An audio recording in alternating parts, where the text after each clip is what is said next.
Voilà, nous sommes aux Nations Unies à Genève.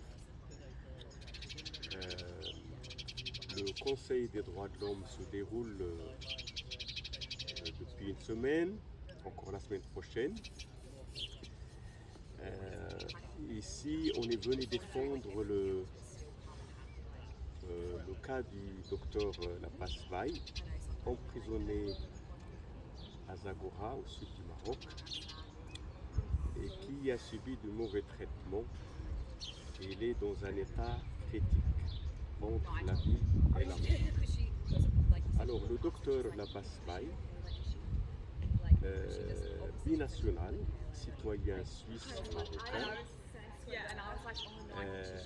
défend la région de Mohammed El Rojlan et de Hamada Didra depuis des années, et surtout il est le porte-parole des nomades dans cette région depuis plusieurs années.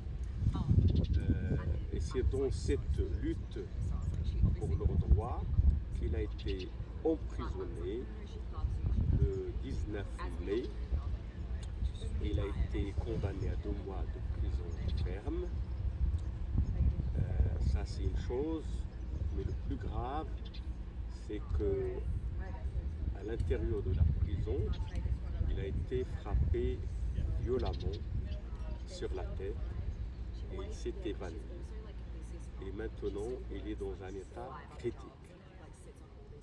Les autorités de la prison et de la justice veulent un peu camoufler ce grave incident, mais le docteur Labass Baye est dans un état critique et sa famille, ses proches et ses soutiens demandent à ce qu'il soit examiné d'urgence et qu'il soit hospitalisé, et surtout dans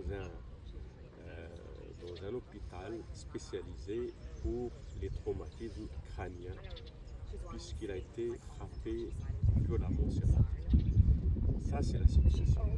Le problème, les autorités de la prison et aussi le procureur général, ils ne veulent rien savoir.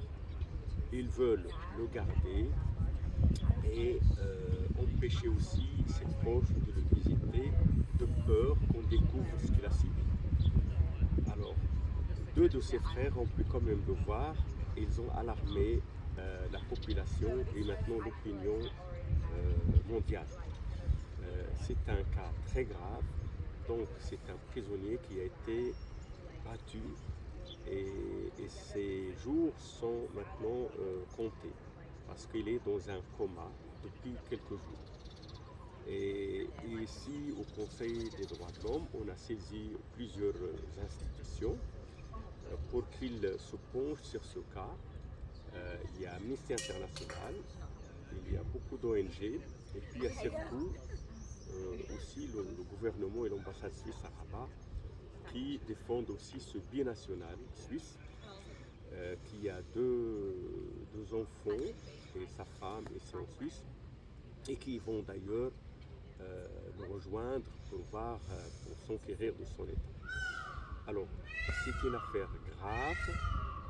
On souhaite que les autorités marocaines, non seulement ils révisent ce procès, mais surtout qu'ils le libèrent ou qu'ils le soignent ou qu'ils le transfèrent dans un hôpital équipé pour les traumatismes crâniens.